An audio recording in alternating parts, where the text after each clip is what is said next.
So, good afternoon. Good afternoon. I would love to tell all who are watching us, I'd like to start, dear colleagues, diplomats. Congratulations. This is the day of diplomatic staff. Today we have Volodymyr. So, in the cycle of geopolitical dialogues and on this festive day, as we call, I'm so happy to greet. We have a wonderful guest, the Minister of Foreign Affairs from 2007 to 2009. What's important for me? A supporter of European integration and Euro-Atlantic integration, a person who, for a long time, has not been changing one's opinion and one's attitudes towards Russia, one of the first diplomats who identified the goals that we only now all see, and he consistently was doing everything he could to minimize the consequences. So,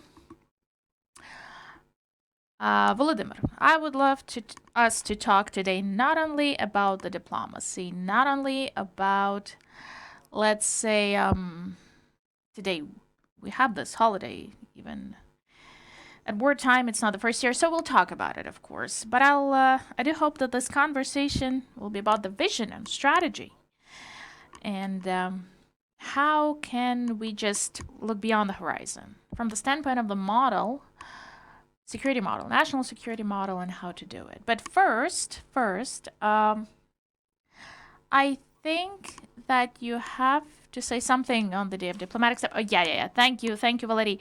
Well, first of all, congratulations to all our colleagues, all the diplomats, all those who have certain relation to diplomatic service. Thank you for your personal contribution in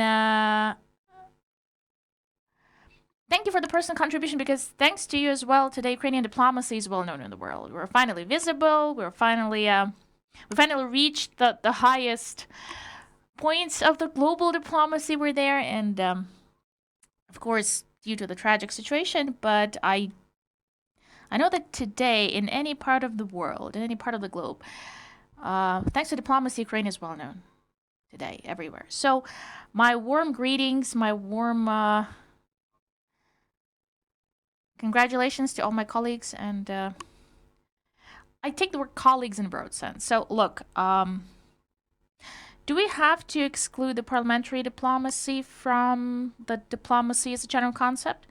Or the diplomacy, the presidential diplomacy is there as well, or the diplomacy, the governmental diplomacy in all the areas and aspects? Or the civic society diplomacy, let's say. Yeah, so let's remember, like last year, thanks to civic society, we actually managed to directly talk to societies of the civilized countries, and we raised the wave. We stimulated the wave that turned into serious pressure on the governments of those countries, because we remember that unfortunately, governments were taking their embassies, evacuating embassies, right. Before the full-scale invasion from Ukraine, they were evacuating their staff and they were saying goodbye to us, yeah? And the publicity, societies, when these first months, they managed to, well, of course, professional line was handling that as well, but society managed to bring our partners back, international partners back, to the proper direction. So let me continue. Okay, journalists. Yeah, so right now you just say this, so you talk about the public diplomacy strategy, yeah? Because there are various components, and we do talk about representatives like diaspora, those people who are abroad, and organizations as subjects of diplomacy, yeah. I just want us not to forget on the list that this is the day not only of diplomatic representatives of diplomats, not only in narrow sense, but also the administrative personnel, okay, all those people who basically abroad are the backbone, the financial experts, accountants, and those defending and protecting the objects, people in uniform. Yeah. We diplomats we can't do it alone. We as diplomats, yeah. Just as on the front line, you need to have a whole unit. Yes, absolutely. And I just want to express gratitude, special gratitude to civic society. In this segment, our women. Let's remember what our MPs, ladies MPs were doing, and ladies activists from CSOs, they were actually doing many fantastic things. But Valerie, when we talk about this date, we of course put ourselves back to 1917 in our minds, when actually on this day,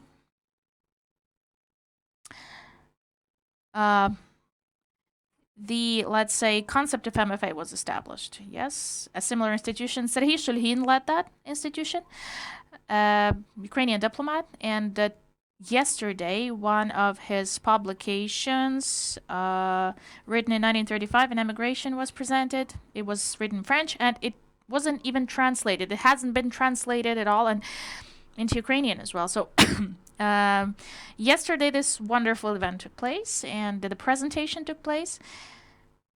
And there was an interesting discussion, by the way, about this publication. And when I gave a speech there, I mentioned the following. So yes, when we talk today about the Day of Diplomats, Day of Diplomatic Staff, we speak of like 1917 as an entry point. But these were the leading Ukrainian academicians. I reminded them of another analog, saying like, okay, we take 1917 as an entry point, okay, as the starting point. But the first international legal act that Kiev concluded with Constantinople, 911, 1,000 years even before that. So it seems to me that we should not pretend that this is not our thing. This belongs to us. We can't steal our own history from ourselves, let's say. That's where we stand on. And I think that after our victory, we'll have time when we will rethink many things, a lot will be rethought, including our history, including our origins, something we were separated from when they told us that black is white is black, when there was a lot of lie around our history. So this is about the diplomatic history as well. So it seems to me that in front of us, Valery, we have a lot of creative work still. Okay. You mentioned a very interesting thing now. So it's a new thing. It's quite a new thing. I haven't heard before the rethinking of the diplomatic dates. I haven't heard that. This is something that goes from you, this initiative. Okay, let me just compliment your initiative, because the international legal acts, of course, these are important things, but we have people behind those.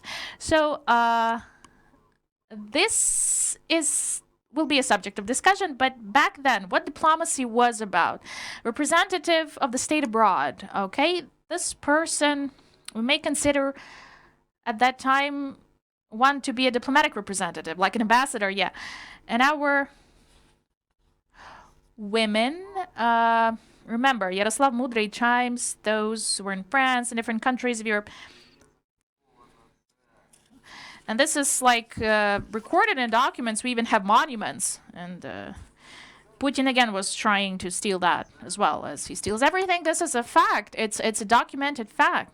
Now, why in all other areas we keep this continuity starting from the establishment of Ukrainian state? Yes, not the modern, but like the beginning of the Ukrainian state is. We do it all the time, but not in the foreign policy area. Yeah, so I will fight for it. For the first ambassador to be a woman, the first ambassador is a woman in Europe. So let's just identify who was the first diplomat, and then it will be easier to discuss. Okay. Yeah, apart from, yes, it's an interesting turn in the story, in the plot. So we have to think that our queens, our princesses and later queens were the first, let's say, ambassadors actually of the Kievan Rus state, of Ukraine, basically. So these marriages, dynastic marriages, this was it was a format of, let's say, diplomatic mutual recognition. Okay, yeah. This is a very precise statement. When this marriage was, when there was a marriage, first there were like representatives negotiating. This was the diplomacy. Yeah. So this. There were groups working for this agreement to take place, it meant that these two countries, under this marriage, they become like allies. They do not attack each other. Yes, definitely, ladies and gentlemen, I think that in this specific case, we of course can think for our specialists and experts, those who are in this, who are experts in this area, and we have very interesting books, by the way, published about diplomacy, Kievan Rus diplomacy. So we can soon we can actually return to this, and without underestimating at any point the achievements we had in the beginning of the 20th century. But this continuity that you mentioned, we have to again stick to those origins. Yes, the origins, those early days, the Kiev Rus times, because nobody can reject something that we have in documents. Okay, so just to finish with this specific part in this topic, okay, I'll tell you that in order to get this, well, previously what we needed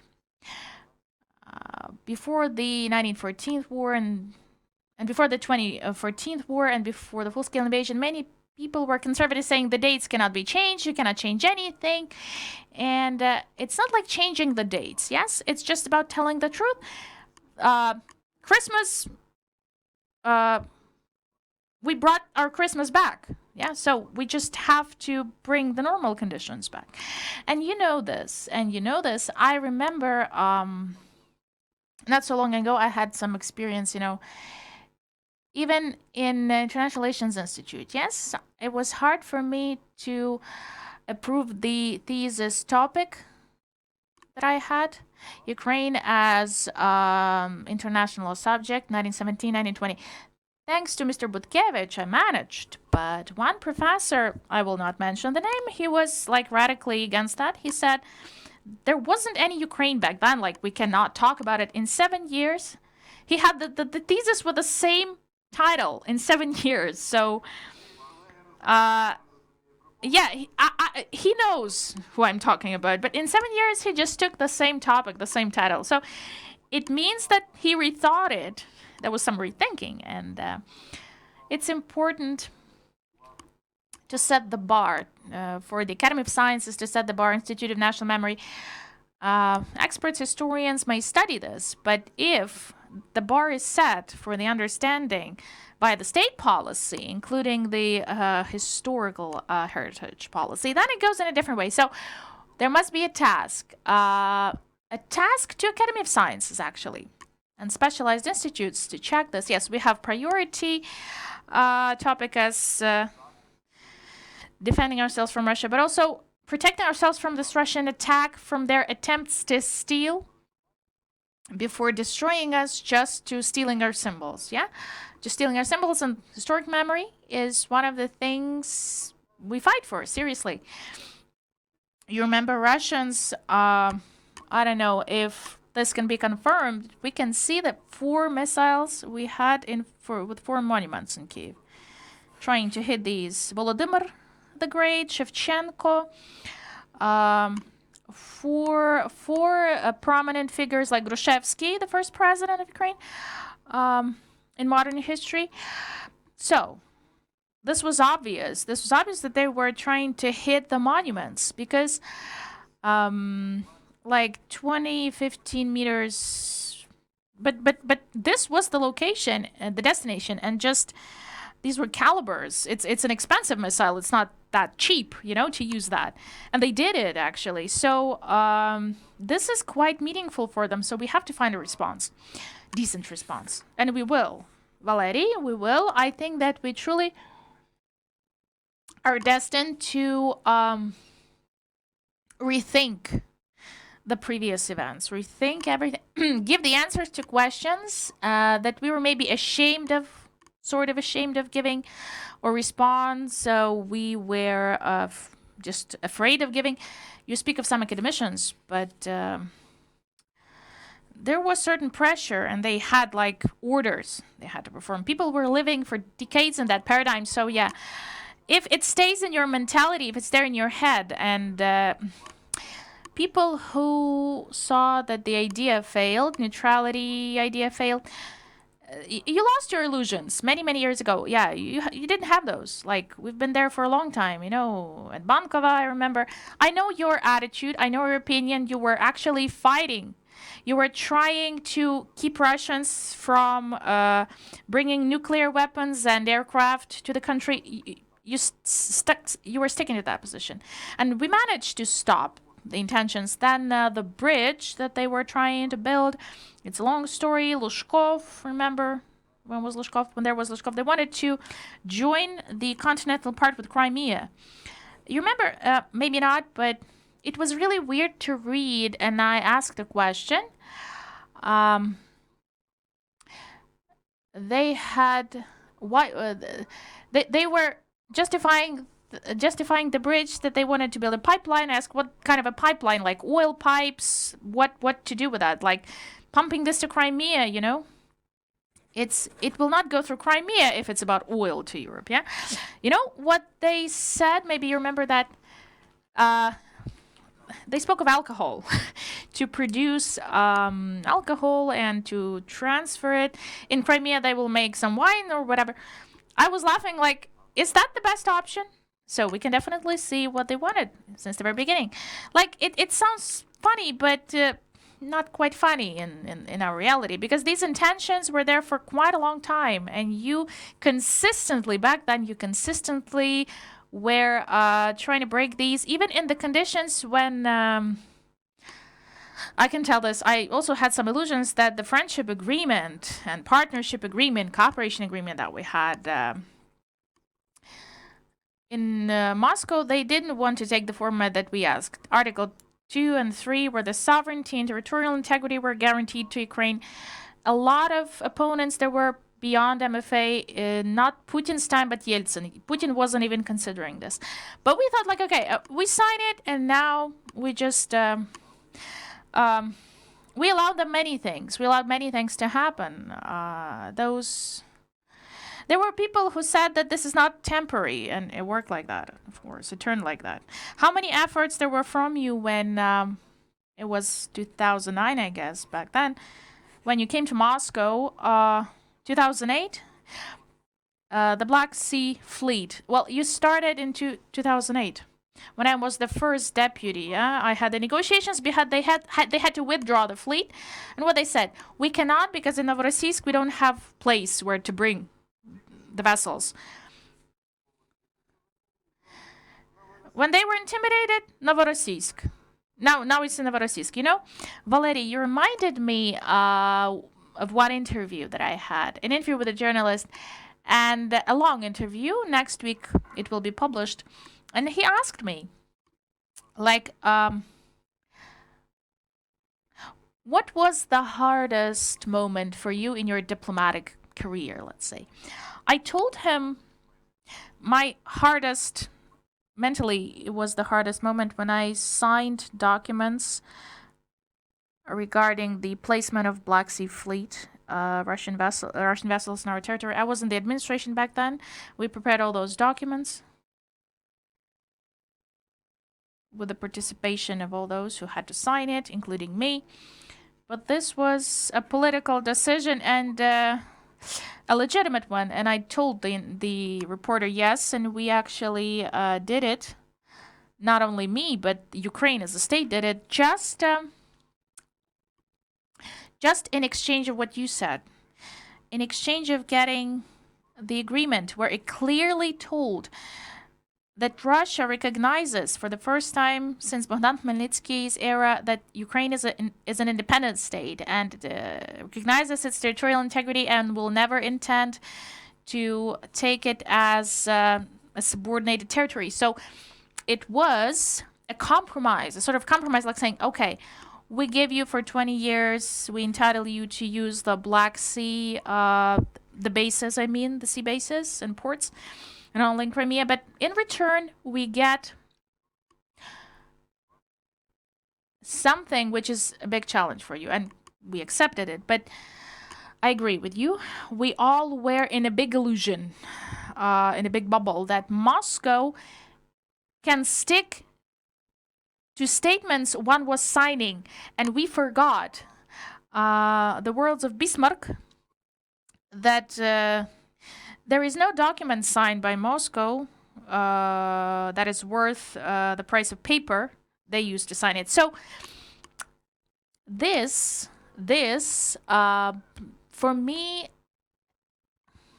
this was a starting point when I already was working with Black Sea issues. I saw back then that they didn't want to stick to something that there was in agreements related to Black Sea Fleet. Um,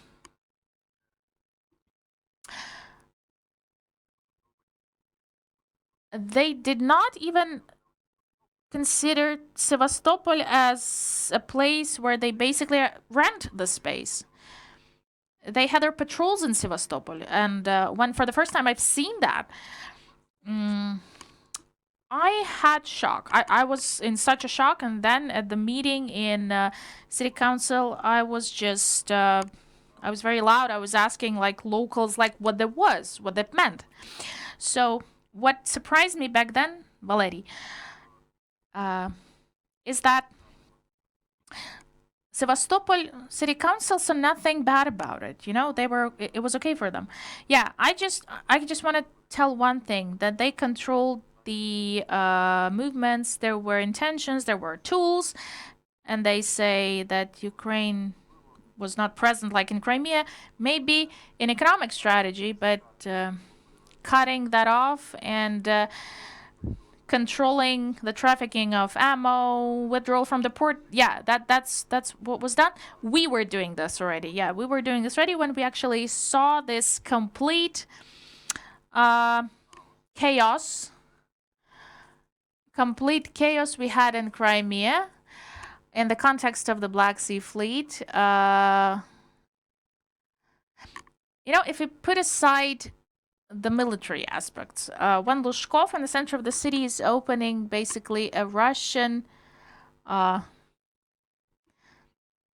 In Sevastopol, affiliates of Moscow universities are established where they have disciplines, where it's purely the Russian curricula, and where they prepare the background for future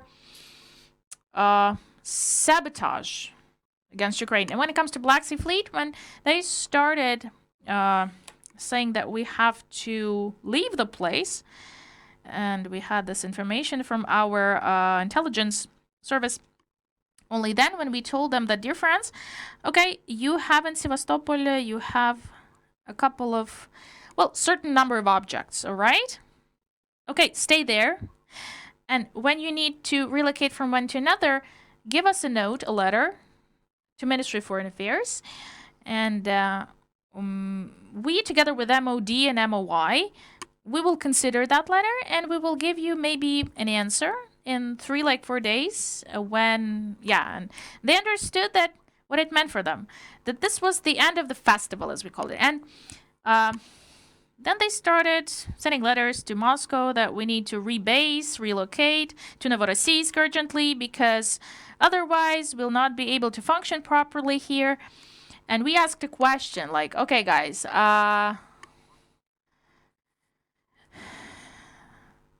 it's not that you take the suitcase and tomorrow you just relocate from one place to another. You have to withdraw a lot of equipment, staff to be relocated. Yeah, and you have to prepare for it. So let us prepare a plan of withdrawal. And back then it was a signal for them that it's not a joke from us. We're not joking. Only when Yanukovych came to power, he canceled all our efforts, just destroy these, because I don't know if something changed. If other candidate won, maybe it wouldn't change. But if Yushchenko stayed for another term, I think we wouldn't have 2014 that we had back then with an annexation, and we never would have 2022 that we have today. So yeah, Russians even signed a program to prepare the relocation to Novorossiysk. Yeah.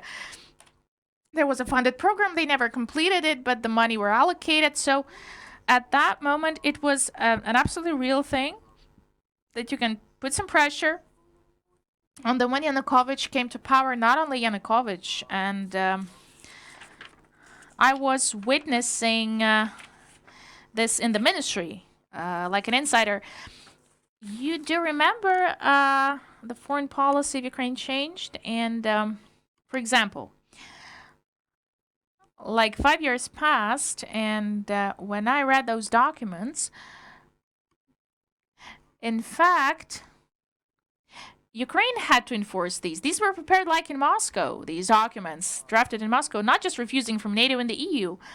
The customs union and the membership, everything to go back like to USSR, and some confidential documents, I had like big eyes popping out because I made a very proper decision to resign as a politician back then, and I said then to Mr. Grishenko that 2-3 years we'll have a catastrophe because we give country in the hands for Russia to control it, Russia's hands, the foreign policy, and not instantly. A month or two when Yanukovych came, in a month or two when the Moscow curators did not see the text, it was there, It was approved by Yanukovych. So the problem is, in fact, this has become a puppet puppet government. So Russia was putting proper people on proper positions. And what happened in Crimea? Yeah, maybe we did not work actively with a broad circle of people, but the law enforcement system and all our state systems, these were functioning. And maybe back then we underestimated the level of the Russia's contribution. Yeah, they were investing a lot of money in this. What's the most interesting thing about Crimea? At the press conference, Putin is lying. Like, he is lying. Yeah, he's so much lies, One of the stories, like, we gave them the Crimea. Okay, Leonid Kravchuk, Ukrainian president, I asked him to go to Washington for him to tell what he saw in his own eyes when central Moscow government forced Ukrainian government to because in the Crimea there was like lack of food. They simply could not provide for themselves, like, not because this was the business how it was done, because the Crimea can only exist when they have connection with continental Ukraine, I mean. And Kravchuk said, he mentioned the calculations during the Soviet Union times. $100 billion Ukraine just gave to Crimea during the Soviet times to restore the production, the agricultural production. Who was constructing the whole southern coast of Crimea? Ukraine invested huge money. And it's not a present of Khrushchev. No. It was a commitment. We had this commitment. So, okay, Valery, why are we surprised? The country, the aggressor state, the murderer, lying state, the rapist state, the state that violates just everything it can violate, it's a tradition, it's a sort of mentality. Therefore, when I hear these stupidity coming from Putin's mouth, from his speeches, for quite a long time I haven't had these responses. It's nothing sensational for me at all. It's not sensational. It's something that is so typical, by the way, not just to Putin. It's typical for all those who are electing Putin. They support him. Look at that. Today, with all our capacities, is it hard to find information? It's coming from all from all the sources. You may find it everywhere. Just press the button and you just read what's happening in the world. But no, not like this. To master this information, you have to get critical thinking to process it. Yeah. You're telling it properly, yes. And critical thinking is, they were destroying critical thinking since the Moscovia was even established. Simple statements are there, like there's a tsar, Han, a general secretary, and there is a slave, all other people, okay? And then the segregation provokes the absence of thinking because someone thinks instead of you, and you just live. You live in your world where you don't need to think. You are fed with information, you have just to consume. This is really, really convenient. And this population has a habit of living in this paradigm. They have no habit of understanding that any action leads to consequences, that there is root and cause effect from A to B. They just live in what they got. If Putin says that Khrushchev presented Crimea to Ukraine, it means it was a gift. If only Putin said, but they were constructing this model of historic memory systemically, and they are still doing it. And I have a question to you. You, as a head of Center for Russian Study for Destroying Russia, I wanted to say. So we spoke of Putin as they create this Crimean picture, yeah? But at the same time, when there was a decision made about Crimea, part of Ukrainian regions in the north, these were like given to Russian Federation, like Kursk region. Can we maybe have this mirroring reflection, historic reflection? If they consider that Crimea is a part of their country, we can then consider that the vast territory, huge territory bordering us, Russian territories bordering us, used to be a part of Ukraine. At least we can now have some defense activities. They're like, if you take this model, can we mirror this approach, like in this informational struggle? Valery,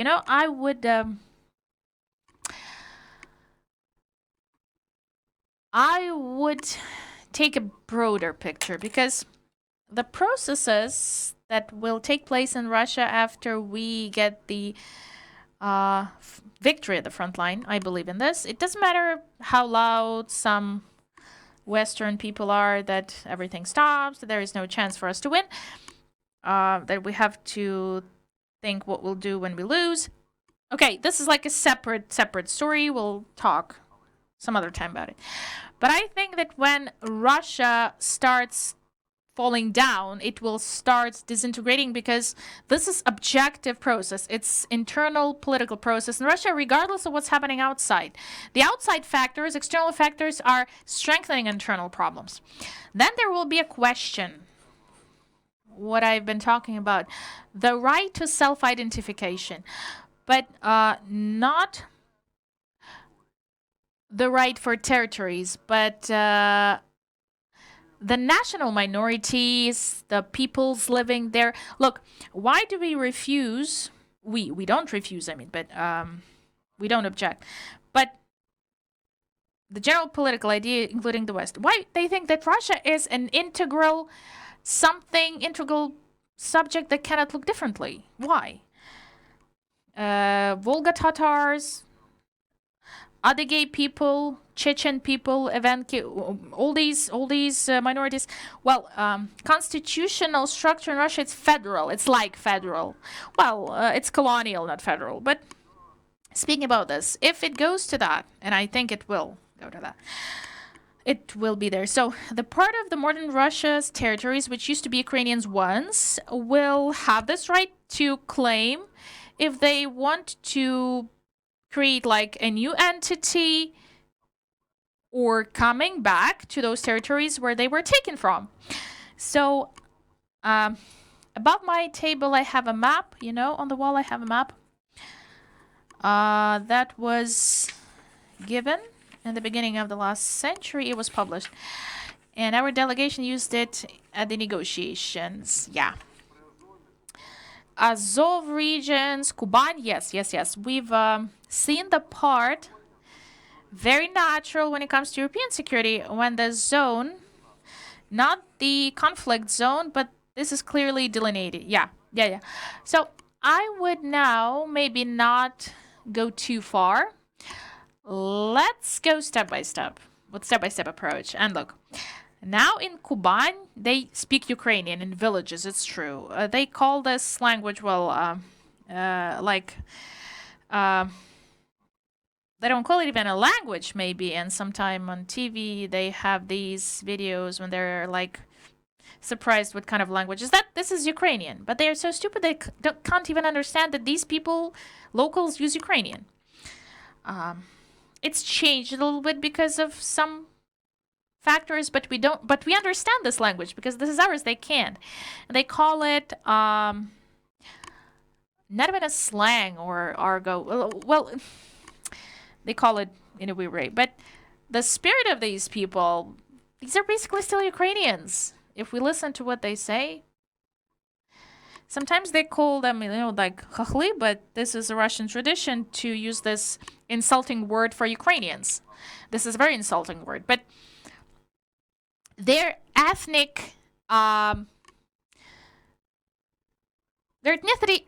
does not change because of this. Beginning of 20th century, let's go back there. Kuban was like they were urging to go back to Ukrainian National Republic, and there were contacts and there were agreements and cooperation later. They simply had to merge, but Bolsheviks wave choked Ukraine. Ukrainians from Kuban, these are these successors of Ukrainian Cossacks that were they were forced to leave because of Catherine's the Great's decision. And this is a question of, it will take some time for that. I think we can wait for it to happen.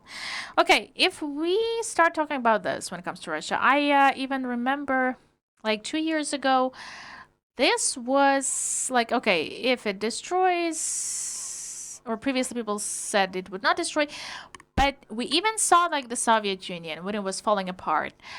These republics, Yakutia, Sakha republics, they even had a document about, there was a project that first they voted about independence of Sakha Republic. But back then, voluntarily or whatever, so they agreed to transfer the rights. It was a decision that was recorded. So a precedent that autonomies can withdraw. They can go out of the structure. A couple of those documents are already there. These are accessible. And even some like Yakut people, when they're in like Yakut battalion, but they've accumulated people from Far East in armed forces of Ukraine even, yeah? And I saw the commander of the battalion. He says that the only reason why Yakutia cannot do it, the KGB dictatorship, special services, and Yakutia is saturated by people controlling them from the center, from Moscow. Money are paid, a lot of money, but someday this just may be destroyed, the whole system. I can just agree with what you're saying, because do you remember that statement, Yeltsin's statement, that was addressed to regions and republics? Take as much sovereignty as you can swallow.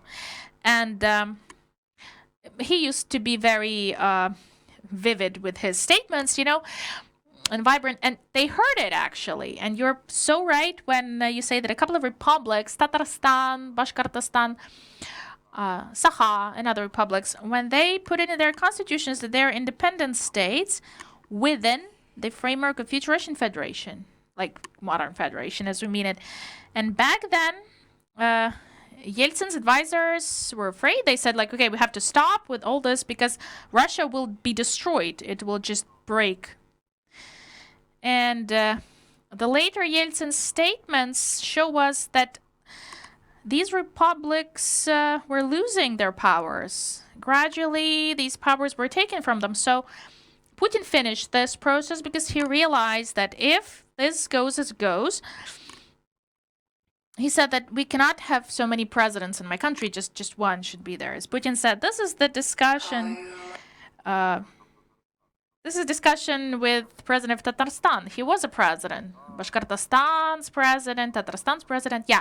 Unfortunately, now Well, as of now, the system is broken, unfortunately, and regions, in fact, are colonies of Moscow. So we have Russian Federation basically is a colonial structure when metropolis is in Moscow, like a big brain that's sucking out everything from other body parts, meaning the regions, and I've read a lot of publications from Russian experts, and when I was drafting a paper, I used their materials for it. One of those Russian experts said, "Okay, we say that this Tatar invasion was a bad thing, but Tatars took 10% of what was produced back then in the territory. Moscow is taking 80%. What is better, like Tatars in Middle Ages or now?" The context is clear. Moscow is stealing. Moscow is a thief. Everything that is produced in this huge country, they steal it. There's sort of a patience. They still are patient. Yeah, it's clear because people are afraid to be punished, so they are patient about it. People are afraid to go to prison for any manifestation of nationalism or whatever. But when the center is weakening, and in Russia's history it happened so many times, then the system is breaking. 1991, when in Moscow we had those fluctuations between GKChP, Gorbachev, it all was prepared by political economic factors of USSR. But when all this met in one point, the empire just exploded. How can we help all these elements at some point? How can we help these elements meet on the point? I want us all to be successful. You will study this and we all together will try to make that happen. Yeah, it sounds paradoxical, but the beneficiary, the scenario is absolutely, we can't even, it's possible. My idea is that we can't say when it will happen. The factors may merge. We can't even forecast when it may happen. Of course, Valery, of course, I fully agree. Because once I saw these confidential letters that Russia is about to break, long ago. And I was very skeptical about that back then. And now, what can be a trigger? A war. Yes, a war, which is changing the situation dramatically for Russia. They may simply violate the agreement between the tsar and the slaves, or how to call. They only have like the tsar and the slaves, so basically how they used to have it all the time. So I don't speak of all the Russians now, like 100%, but Russians, I'm against the concept of good Russian, but there are so many people who left Russia many years ago. But some mental connection, they still keep it. Anyway, they had a choice. When they say Russians had no choice, when we had the Nazi wave in 1940s, many people left Germany. They saw what happened. They saw that Jews were oppressed, not just Jews. All those people who were falling out of this model of Third Reich, of racism, of fascism, they didn't want to go to concentration camps. They started with their own, and that's what Russia's doing. It's Russism. Basically, it's the same as the Nazi had, and all these features show that it's like a fake uniting of a nation around a Führer. So this is a historical model. If we take the factors, if we try to analyze the fascism, out of 12, 8 clearly work for Russia. If we use this historic logic, there is a final. It will. What happened to all the empires? They break down. Valery, I just want to go back to the statement that I mentioned. It's not the Putin who is shaping the vision. The image of Russia. He can't do it. He's just expressing, manifesting something that is pertinent to people, something that works for them. Last year, well, they had this survey, survey agency, Russian Center for Surveys and Analytical Research in Kremlin. Yeah, like there's a long title, but there was a survey and Russians were asked a question. Like, what is your attitude to Western values? 70% said we do not accept those values. 2% they accepted, even not 22, but 2%. So this system that we have, I always send my opponents to Russian history. Nobody in the West wants to study it. The maximum they take are the headlines and read what happened yesterday. What happened in the 17th, 15th century, people are not interested. I mean, Western people. But the answer is there. If you don't know the answer, you can't understand what's happening today with them. So our Western partners, I guess, have to rethink completely the Russian history, Russian mentality, and to stop speaking about this great Russian culture, because this whole thing is a fantasy, a fiction. Big Russian culture, great Russian culture is Bucha, Mariupol. This is what it is. Chechnya. After Second Chechnya War, 300,000 people were just killed. I read the witnesses' statements about this, and my blood is freezing because I've read so many such hostilities that happened there. It repeated here in Ukraine. Unfortunately, in Israel, it's happening the same thing. These are parts of the same chain, links of the same chain, but they grow from this hatred to the external world. Grow out of that. And I was thinking, like, what is freedom in Russian understanding? And I concluded that this is about oppressing others, because you are a slave inside. You are pushed from all the sides. You have no rights. But when you go beyond this internal oppression, you become free to kill, to rape, to destroy, to crush. This is your will. This is your so-called freedom. A la Rus. Freedom a la Rus. Yeah, to me it seems that these manifestations are in different nations. There are groups of people, but in Russia, it's turned into a policy, and they cultivate it all the time. We can see, like, Putin is giving awards to people, to murderers, to rapists. He is encouraging that. At that press conference, he was smiling and was passing the floor to these courageous Buryats who were. We have former Prime Minister Khanurov, who is of Buryat ethnicity. These are normal people, but he is working. He's supporting Ukraine. He used to be a prime minister. He's a former prime minister. This is not about Buryat ethnicity. It's the combination with imperialistic state machine and attitude. It's not just the people by themselves. They have this influence. When we talk about Russian culture, for example, we have to understand that it's always complemented with something. It's multi-layered. We have to take all those layers away and understand what's in the nucleus. So why I asked about Russia, I never thought we would go so deep on the topic. Why did I ask about this? Because you are very well aware of this. You've studied the issues. And an interesting moment,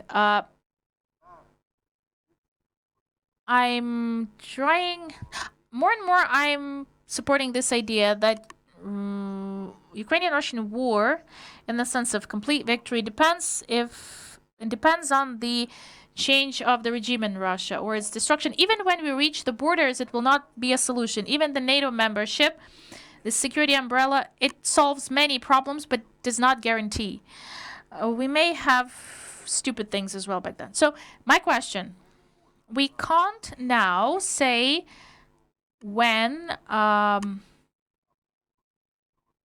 Russia destroys possible scenario or the regime changes, window of opportunities that we can even negotiate on different configuration in exchange of market exchanges. Sanctions are pressing, and now Russia is boasting, but Putin is losing his score, let's say. we started forgetting questions and dates. It was obvious at the press conference. So it's degrading. It's degrading. The trend for degrading. I don't know when it's gonna happen. We have to solve the security issues for Ukraine. In broader sense, the security model in Europe. First of all, I'm surprised with the story. They say there was an official statement given in one of the countries at the level of Minister of Foreign Affairs. Let us. In Malta, they had the presidential advisors conversation. There were different people. The head of office was there from Ukraine and security advisors. They remembered that we have MFA finally, yeah, and not in our country, but this is a separate story. So the statement, let's include Russia in negotiations. And how shall we reconstruct Ukrainian and European security? This is a weird thing, but they explain that without Russia it's impossible. Yeah, maybe it's impossible, but at what stage? I am an opponent of this attitude that only with an agreement we can finish the process. It can finish without any agreement because the war is still there legally between the Koreas and Japan and Russia. It's still not completely finalized. After the USSR, it's still not like formalized, sometimes with any documents, the finalization of war, but stability. But there's more stability than we have. I just want to narrow it down, the question. We've talked a lot about the security models for Ukraine, and I guess we will not prove to each other that the most effective for now is NATO membership. We are still not invited politically so far. It happened with the EU negotiations. But for the upcoming years, there will be a change in Russia, transformation. For this period, unclear period, realistically, what is the security model?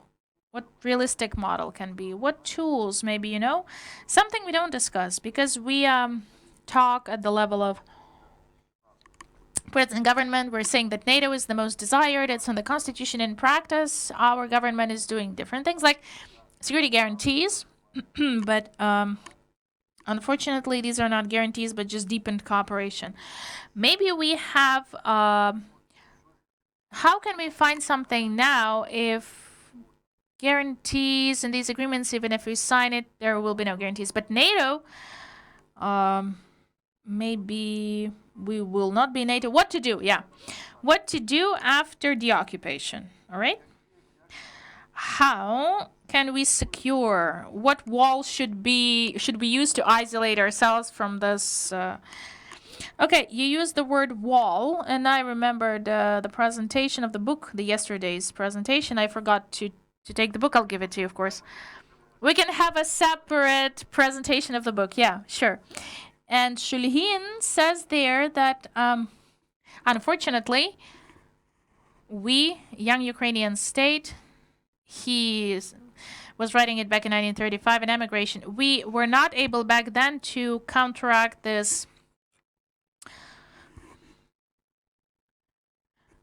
to oppose this country.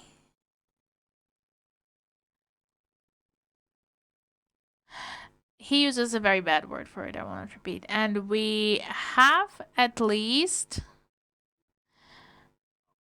to build a political or an actual physical material wall. It seems to me that the wall will not save us. It seems to me that it doesn't matter which wall we are building. It will not be a guarantee, never become a guarantee. I fully agree, Valery, with you that what is a guarantee? When Ukraine, one, becomes a NATO member, Ukraine as an integral entity. These pseudo ideas of Mr. Rasmussen, well, I am annoyed with these and I don't like these. I'm so glad that President press conference said that this is just wishful thinking. This is like fantasizing of officials. Officials are doing that. Those fantasies backed by nothing. It's just about splitting us in parts. Okay. It happened so that even the president spoke negatively, and to those who mentioned it, XSG Rasmussen. Well, his key word was when he helped to draft this Kiev Security Compact. Not the best title, but still. They took the guarantees out of it, partners. His key word was to think about NATO integration, and then he tried, Cyprus, for example, if you talk about it, there are precedents when a part of territory does not live like other. Northern Cyprus, we know what happens with it, but still a member of EU. But in our conditions, we do not need any idea has a right to live, but this idea, we already justified why this idea won't work for us. I would even not discuss that. So you bring the Cyprus example, and Rasmussen was giving Germany example that was split after WW2 up to 1989. There were like two countries, in fact. So I think this very idea is dysfunctional. It's painful for Ukrainians. It's like we are giving the Russians something that belongs to us. Our society will never accept this, I guess. So you are very right when you say that the key principle, the key principles for us when it comes to security, all the liberated Ukraine goes to NATO as an integral entity and powerful Ukrainian army. And this should never vanish from the agenda, because we can see how all Baltic states, they're shivering. Poland is afraid, and those countries who now realize what Russian attack is, they are watching what's happening here, and they can see that we have to unite. We have to drag American army there. And an interesting thing, okay? And the question, I have to explain this. Sweden prepares an agreement now on regulation and conditions for American state. They are not member of NATO. They are preparing, but they are still not a member. Why we can't, as Russians did, when in Belarus they opened these training spots, training centers, for military. They legitimized their presence there. Our legislation does not prohibit, just if the majority in parliament votes, we can have these joint training centers in Odessa, whatever, everywhere. So we can do it. Not, we need to, of course, to talk first. We can talk with British about it. We can talk to United Kingdom. Is this realistic? Yeah, this is realistic. But Valery, again, then we have to find common ground. Okay, political will then should be found as a common ground. If our Western partners have political will for that step, yes, we will not wait for long. But so far, we still haven't seen those intentions. So if we speak about something that may develop, I use one simple principle. When Ukrainian army liberates all our territories, and again we go back to Russia's issue, because it will mean that in Russian Federation, serious internal cataclysms will start there, okay? And we have to remember what Russian mentality is. One reputable lady even said that, I guess you are sick with Dostoevsky. I understand he was half mad, but I understand that this mentality affects the actions, It's a code we can use to trace, and to know and forecast what will happen later and how to prepare to know it. Russian mentality stipulates the presence of this great tsar, victorious tsar. If he loses the tsar, he is a fake tsar. So he has to be replaced. He has to be changed. We have to find another one who will replace this the one who lost, okay? Whose political and physical task is like over, okay? They need again to have this sun who will shine and blind them. What does it mean for the Tsar to change in Russia? The period of chaos, instability, vagueness, when all of those sitting around, those who were sitting very, very quietly, they go out like rats and start thinking like, what can I do to push my candidate, or to negotiate to push one guy jointly with them, or to destroy everyone and become another Tsar, and so on. This is the moment when, in my opinion, we have serious, great opportunities emerging for our and Western steps, joint steps. If West doesn't want to help to transform Russia, but it doesn't depend on West as well. Remember 1990, everyone was asking us, Ukraine not to destroy USSR, but it was destroyed still. It just broke down. If the West wants to put another Democrat like Navalny or whatever, this will still give us a chance with our joint opinion. Say, okay, stay integral, but... And then we start bending fingers. Ukraine is a part of alliance. You pay a contribution in all the aspects. So you extradite all these war criminals. You sign agreements on demilitarization of a certain space bordering us, like 300, 500 kilometers. And you draw a line that is okay for us. Okay. Otherwise, we will act in a certain way that your economy just destroys completely. We were right when we said that everything just destroys. Putin is lying that everything's okay, that he managed to reorient economy. They even close the oil drills, you know, a year or two, and oil industry will be seriously damaged, because this is an objective process. Nobody wants to get losses. Those who buy the oil, I mean China, they dictate such conditions when for Russia it will not be beneficial to sell it. Let's be patient, people, and we will see that in a couple of years the situation, internal political and economical situation, will definitely deteriorate. Plus, if we do not just freeze but confiscate Russian assets, if West finds opportunities for sanctions to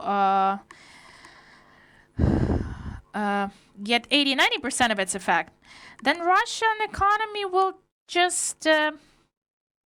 Russia's economy is still based on oil and gas, but it will start decaying.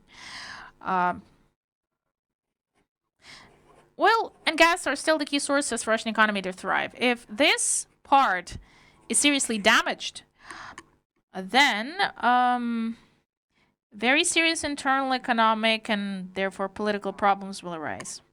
I fully agree with you that the picture that is drawn in Russia by Russia, it's they're lying, and the problems that we have, but in Russia they have them as well, and the financial backup, they were preparing to the war, of course, but this backup is not that serious. They had it for 2 years, the backup. They invested in 2024, basically. The last figures I've seen, estimates of people, economic experts, Western experts, $150 billion. But they started with 500 billion. Okay, one thing. It's clear that they first go to the peak of their mightiness. All the resources are sucked out, as it happened in Soviet Union.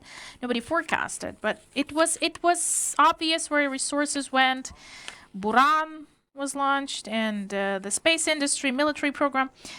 At this moment, people had nothing in the shops to buy. You know, it was obvious that there will be a crack if you push. Recently, I've seen a video, a room, a lady is sitting, an elderly lady, and three granddaughters, and all are saying, like, it's so cold in the house, nothing to heat ourselves with, in a country that exports oil and gas. I just want to say to those who gives an argument quite often that in America and Europe, nuclear weapon, they use it as an argument. We are afraid that tactical nuclear weapon will disseminate. You used the scenario once. Now, which country can technologically handle now when Russia is destroying the relocation of that Soviet weapon? Russia did nothing. Which country can? The country which understands the technology well, the country where the experts are, the country belonging to the reliable democracy that will develop Ukraine in future. So we can transfer all this nuclear weapon. I don't know if Ukraine says yes to get the status back of the nuclear state. But this is an option. Okay, it's an interesting option, Valery. Yes, because it's the best way. Americans did it once, took all that weapons after 1999 from Ukraine, Belarus, Kazakhstan, put it to Russia. They thought back then that Russian Federation is more capable and reliable. Now Ukraine will be more reliable, definitely, after we join NATO. Yes, the volume will be there as an issue, and some European partners may not even want this to happen, but there is no way out. Like, where should we relocate it? It's one of the scenarios, just to think in future. This is a nice turn. Thank you. I've never thought about it. This is a result of discussion, but an interesting turn because, again, if we move further in our thoughts and if we think like that in the post-Russian territory we'll have a dozen of states without the nuclear weapons, well, as an option, it may happen, but at the same time, when we speak about this non-proliferation regime, I think for our Western partners, the best option will be to eliminate it. Because it's first, second nuclear potential in the world. A lot, like thousands of units. Okay, I will disagree. Yeah, I do love American people with all my heart, but leaving a disbalance in one country who will still prevail over the world with nuclear potential, even if it's the US, let me tell you, this is a brave thing to do. We need to have balance. China is growing when it comes to nuclear potential. Well, you're right. We can cut the volume. If then we have a group of states at the same level owning that, and we may start an elimination process gradually. But I don't think that we will be able to restore the potential and instantly, and US will grow. I don't know. There are many unpredictable processes in the US as well, and maybe in future these may happen. So it's logical. If we think about Europe, if we think about global change, okay? If Russia is destroyed, yeah, in future, trust me, even if we imagine that this geopolitical monster vanishes, okay, Russian Federation, it means that we have a colossal geopolitical shift in general. It doesn't matter what it will be replaced with. China will feel that it won't be able to handle it without a younger partner to withstand Americans, yeah? In security aspects, in all other aspects. apart from economy, then we will have a different balance of power in the world, where this axis of evil that is formed, the current one, it won't oppose the collective civilized world, collective West, because there will be no military political background, nothing to rely on. China in nuclear dimension today is not the state that can compete with the US, Great Britain, and France. But they intensified the program. They say 100 of missiles per year. Well, yeah, even if so, together with Russia still. If Russia vanishes, Chinese potential vanishes as well, to be a counter leverage to West. Well, yeah. In this aspect, I'm quite surprised sometimes. We can see that at least today, it's a bipolar world that is formed, where there is no Russia, there is China, and the states like Russia who are subordinated as a project. Humanity does not invent anything new. We still go back to Cold War, bipolar model, autocratic against democratic. Okay, let's have regional conflict, let's coexist. Local conflicts, not the regional, but we will live like we lived, like this model. Why Europe is out of the list? I've recently been observing this.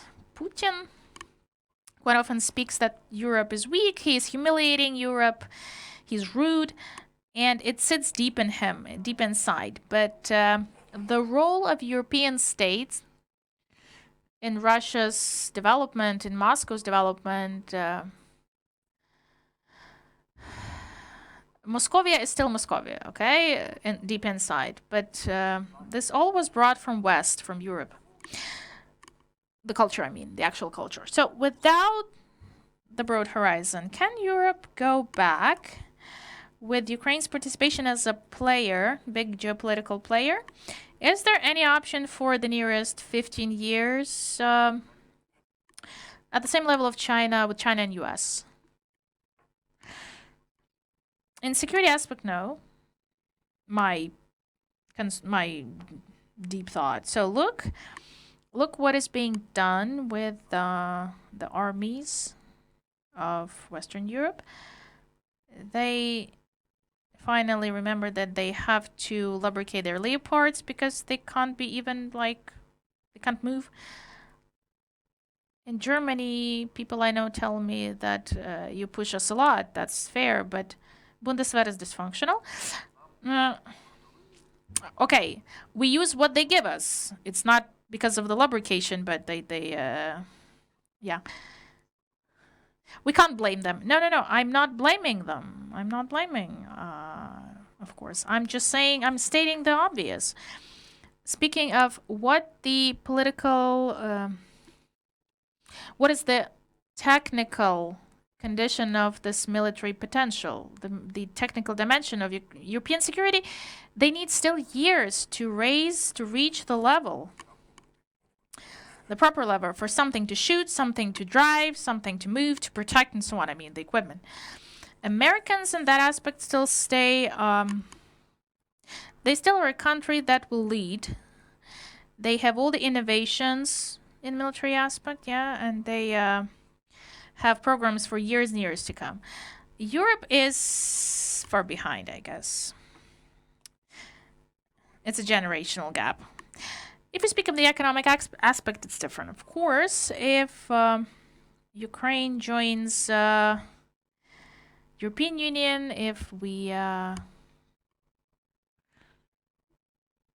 if Russian aggression is stopped and Russia is punished, Ukraine becomes a powerful Eastern European economic factor. This will happen, it's obvious. So we will go to the orbit of growth that will drag the whole Eastern Europe. But only after we join the EU. Of course, yeah. So it means, in my opinion, economic potential of Europe will grow.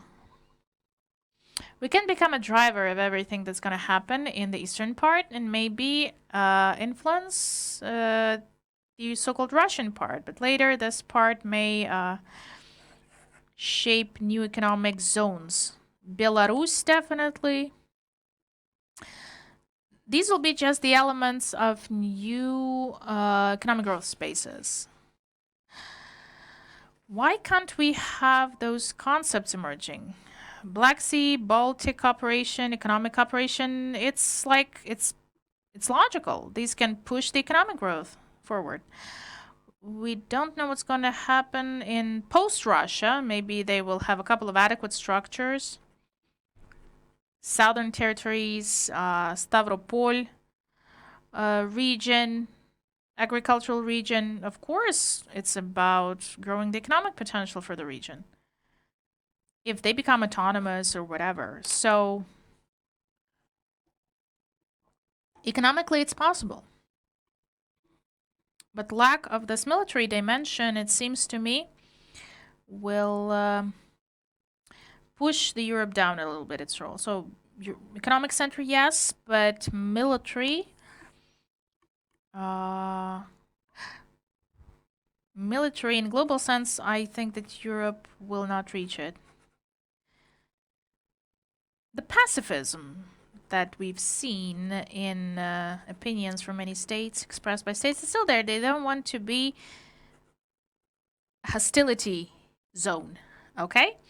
Pacifism is a different thing. Nobody wants to be a country at war, okay? But Pistorius, yeah, German Minister of Defense, he speaks of the brigade in Lithuania. Polish are discussing this for 3 years. They will be preparing. They want to have American bases there, nuclear weapons, tactical weapons to be placed. Yeah, and that's good. So in this context, this whole idea is like revived, especially looking at America. They talk about defense, yeah. They speak of the defense aspect. And the only thing that for themselves, if we move to the current time, the concept of... so now they will use the prevention concept for Russia instead of restraining Russia. What they're doing? Putting the systems in army at the border instantly if there is an attempt to move towards the border, for them to be prepared not to, or to even have 2 or 3 days to let them enter the territory as it used to be. And only then, when they gather the special forces, it doesn't work in Baltic states. Not even 3 days, half a year. It means that... in Baltic states will just disappear in half a year, so they can't allow this. Yeah. So we are within the schedule. We'll have to do it again. Yeah, we'll have to have another dialogue because we didn't mention many things, but it's so great that we have. I talked to our prominent analysts and diplomats.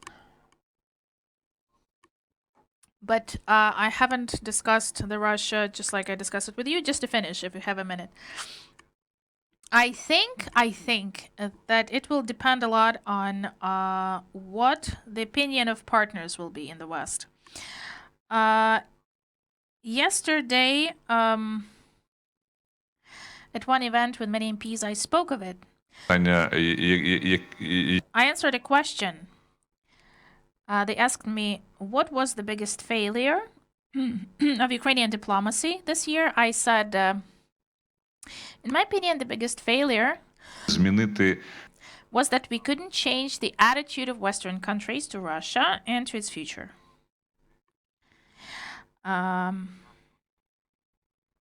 We have to explain it to our Western partners that it's in their interest to transform Russia when it turns from a global threat to something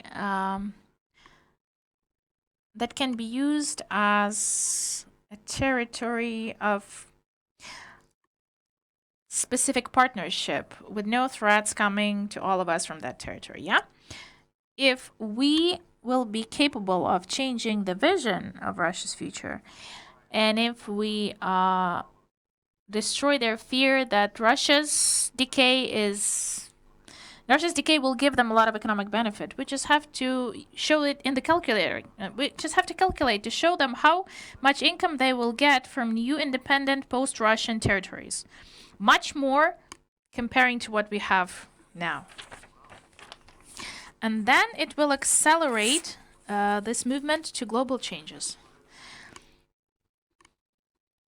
By the way, if I finish, if to finish, we have your research center and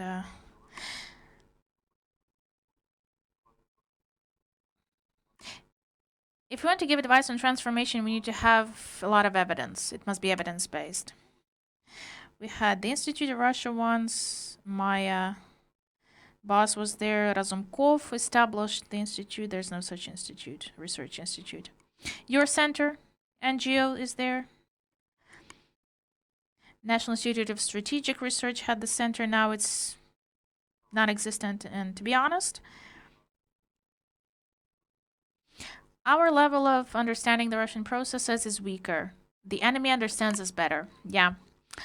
So we have to cover this gap. We have to start with this, with objective picture, and then we will advise it to partners. But I'm not that optimistic as you when it comes to transformation and all that stuff. I think that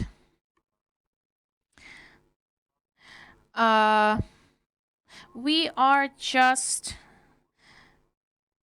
starting this. We are just at the start of this turbulent period, 10, 15 or more years. Russia and Putin personally brought this war to Europe.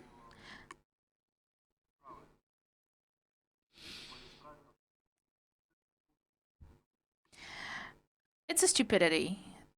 It's just a stupidity of the top leaders. They brought the war to Ukraine.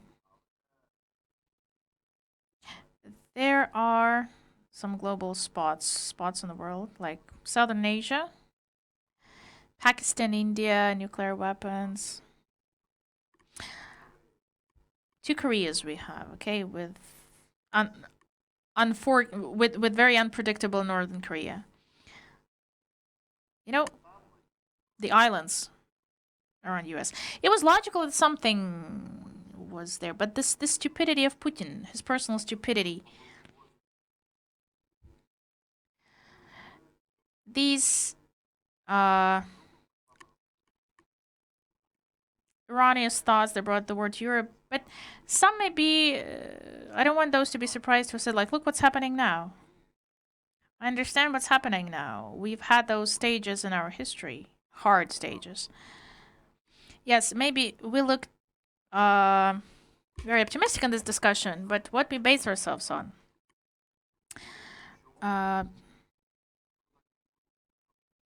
It will happen like this. We'll have this hard stage passed. It may be a decisive year, this one, yes. In Ukraine's history, we had others. We can refer to weakness and lack of unity in 20th century. But based on the analysis of situation, these are different conditions, different situation, and we know what are the mistakes and how to avoid them. Yeah. So we're pretty sure that there are objective processes and historical processes, and these will just like go faster, slower. It just takes efforts. If you sit and wait, it will be slow. But now we need this process to become more dynamic. We need our allies to invest now, to contribute now. It's paradoxical, but like dosing, giving the support in drop by drop manner, yeah, it will be slow. I just want to support you. I'll give you a couple of figures and one quote I heard in the morning. That still January 2024, as an ex-ambassador, you as an ex-ambassador to the US, you'll confirm it. In mid-January, the program of support to Ukraine, Israel, and Taiwan will be approved. $60 billion. We will get a substantial support from European states. Third, now we finally started talking about, not about freezing, but about confiscating the Russian sovereign assets.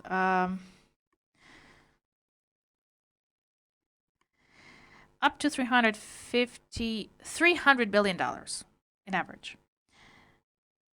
If we concentrate it in 1 or 2 years, it's for us a prerequisite that we win in the front line. Let's be frank.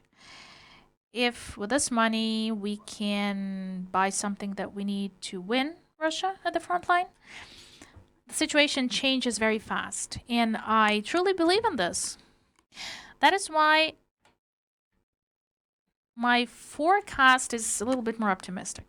Maybe I'm making a mistake, but you always want to believe that it may happen. Then it pushes you to be more intense. That's what I ask all our colleagues to be. Like drop by drop, where you can do it, we'll have the result. I will not argue. The only thing I'll say that now, when we talk now, what's on the stake? Not the deadlines, but the fact. It's paradoxical. Now we've reached the dilemma, and it seems to me, well, your glass, some say half empty, some say half full.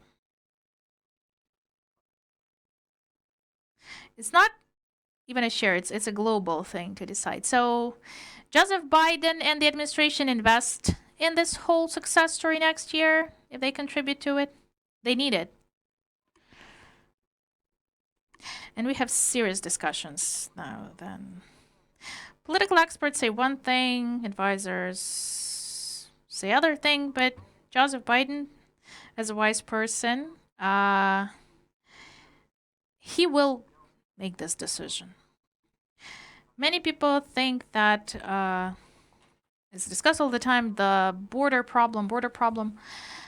It's not even a matter of principle. Even the abortion issue could be between them, and they would use it even to ban the support and the weapon supply.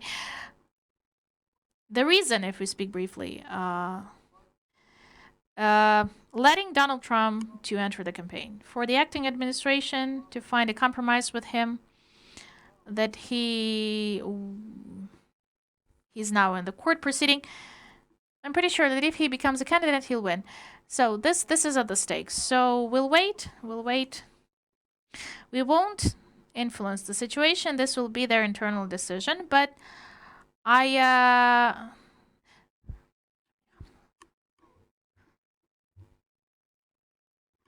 this depression, this attitude, like the U.S. left, as I heard from the military I talked to, like yesterday.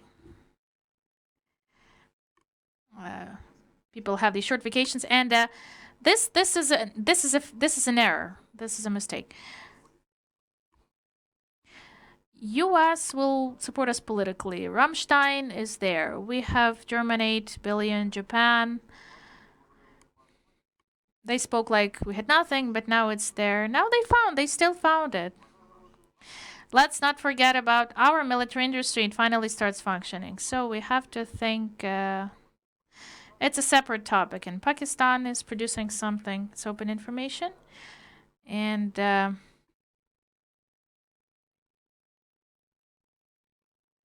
of our journalists let it out. And then Azerbaijan and Bulgaria. Our own production is important, and FPV will not replace artillery, but President says 1 million. Okay. Maybe even 1 million is not enough, but still. It sounds good. But I think it's not just about the drones. Ammo, aircraft. Okay, if Joseph Biden, the indicator of this will be the end of January, start of February, when we realize how many ATACMS supplied to Ukraine. If there is a decision to invest it, political capital of Joe Biden, and the support. This will be not like 200 missiles. Towers will be there with agreement. F-16, 3 squadrons. So we'll see it. That's why I'm more optimistic when I support it. I'm more pessimistic. But it's not the end of the story. We have to stop, like, being a clairvoyant. Yeah, maybe we will for some time be in active defense, and America will see that they made a mistake and they have to do it. I'm pretty sure about it. But I will share your optimism. Especially today when we have the Day of Diplomatic Staff. On the Christmas Eve, we always want to believe in miracles. Not just a miracle, but a planned miracle. If all realize that this is a proper approach. Thank you so much, Volodymyr. I do hope that we have a chance to discuss some more specific things. Today we tried to have a broad picture. Thank you so much for studying Russia. In fact, shaping the group of people that actually shaping the people that know how to transform it. I do hope that this need will just grow.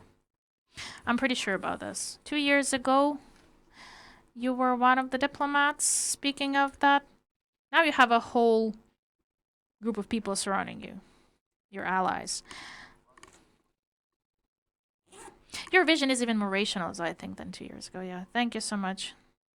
Thank you for the conversation. It was so nice to exchange opinions. And I'm still an optimistic person, but I do realize, of course, how hard the situation is. But if we analyze the actual trends, if I still analyze the actual trends, I stick to opinion that the victory of Ukraine, it's a fact. It's objective. It's going to be an objective victory. Therefore, we will, sooner or later, get the result that Russia, as a territory, will, as a subject, political subject, will just vanish. This monster that threatens all on the planet will vanish. And on this positive note, I would like to wish us all happy holidays and Merry Christmas and Happy New Year, of course. I want to wish you for 2024 to be a positive year for us and a victorious year. I also wish us all to have a much better mood. We finally get the high-tech weapons to lose fewer lives, especially those at the front line.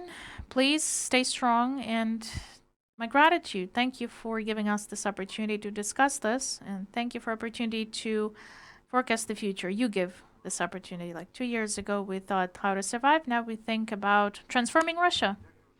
Thank you for attention, ladies and gentlemen.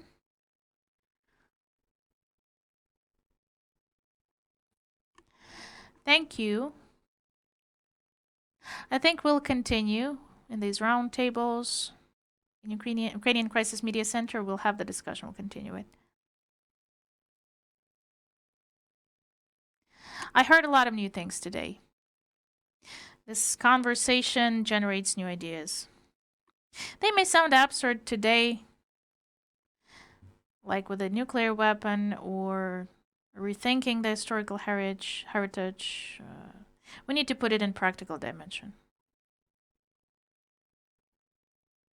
So let's start working. Thank you so much. Thank you.